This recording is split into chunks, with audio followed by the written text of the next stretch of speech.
Hello and welcome to my house. I've got a 21st birthday lined up and we're doing a small uplighting show using 6 cans, and I was just at home and basically programming a show with 6 cans, and well, I thought you might want to share this moment and maybe learn a little bit about DMX. So basically, if you're going to do uplighting, you have to go DMX. So I've got 3 on that side and 3 on this side. That's it. It's a small uplighting show this weekend. Just 6 par cans. Now, I don't have a laptop or a spare laptop to do DMX. So I'm going old school, just the basic DMX controller that you can get anywhere really cheap. And it's really basic to work. We'll go through that in a minute. And what I've also just invested in is a DMX splitter. If you don't know what a splitter is, we'll go through that in a little bit more detail in a second as well. Okay, so basically with the splitter, the advantage of the splitter is I'm going out of the DMX board and I'm going in to the splitter. And then I've got 5 separate channels there which I can have 5 different leads going out. Now, why is that such a big deal? Well, at this gig, the big deal is I don't have to do that massive loop. I've got one out going to the lights on this side of the room, and I've got the other out going to the lights on that side of the room. So for this gig, the only thing it's avoiding is a cord going that way. All right, so I don't need that cord going around there by using a splitter. If I don't have the splitter, then obviously I'd have to number these 1, 2, 3, 4, 5, 6 and go all the way around the room. Well, I mean, they're numbered 1, 2, 3, 4, 5, 6 now, but right, there's no cord. So I don't have to run a cord across a doorway or anything like that. It's not there. So that's only using 2. But imagine if you're running DMX on your lighting truss, so you can plug it into the next out and run a cord up to your lighting truss. So basically it's removing, you don't have to make one big giant loop, if you know what I mean.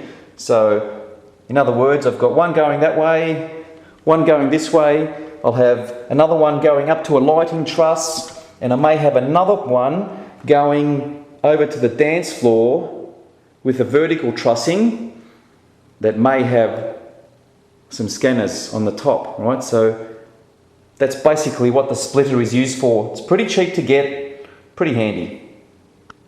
Okay, so the first step is to press the program button. Program will flash, so you know in program mode. So what do I want it to do? I want all 6 cans to be on at full brightness using the color red. Making sure everything else is off. Okay, so that is my first scene.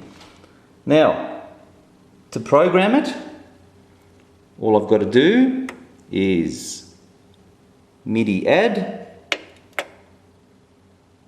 scene 1. Oh, I missed it. And the whole thing flashes and lets you know it's been stored. Want to do it again? Now, my next scene is actually going to be everything off.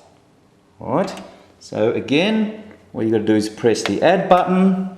I press scene number 2, and this thing flashes to tell me it's been recorded. Scene 2 has been recorded. Once you've recorded all 8 scenes, which I've just done, if you press program again, press program again and hold it, it goes over to blackout, and all you've got to do is hit blackout and we're set to go. Alright, do you want to see what I programmed? Okay, so now it's in auto mode. Right, it's just doing its thing in auto mode. And with the speed slider, I can obviously adjust the speed of the program. Okay. I can make it change scenes every 1 second and up to a lot of seconds, like nearly 10 minutes I think. And then of course with the other slider I can adjust the fade time. You'll notice that it'll just gradually fade in. If I have it all the way down, it just sort of snaps, and I can make it fade in and fade out as long as I want it.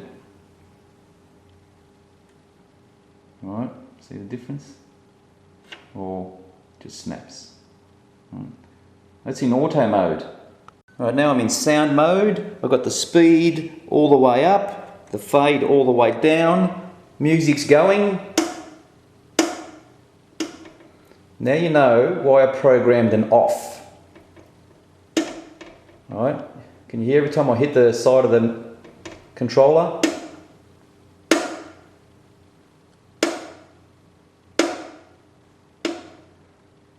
The reason I do that is to make it actually flash. If I just have it changing from one colour to another, it really doesn't flash. When the beat's really going, it doesn't flash, whereas here, it will flash. So what I've done now is programmed 8 banks. No, 7. See that number 7 above the bank? That means I've programmed 7 banks. What's a bank? One bank is 8 scenes. 8 scenes in one bank. I've got 7 banks. So now I want to program those banks into a chase. I'll show you how to do that in a minute. Okay, so you want to program, you have to be in program mode. So again, you hit the program mode. When the program button starts flashing, you know you're in program mode. So how do I program the banks into a chase? Okay, so I've hit program, then the bank buttons. Which bank do I want to move over? Right, I want to move over bank 4. So I've selected bank 4. Down here it's got bank copy. See that? Bank copy. Bank copy. Add. It flashes. It's been added. Right, so I've got another bank to add. So I go to bank 5. Bank copy. Add. Done. Right, so now you know I've got 7 different banks programmed. So basically it gives me the flexibility. I can let this program, which happens to be bank 1, I can just let that go, sound to light for half an hour. And then when I get sick of that, I can simply go up a bank to bank 2, and then it'll automatically run all the scenes in bank 2. So let that play for half an hour. I go to bank 3 and it does a chase. Right, so on and so on, right through your banks. And then, maybe towards the end of the night, you can run your chase. Now, I'll let all these programs run together. I'll put some music on, see what it looks like.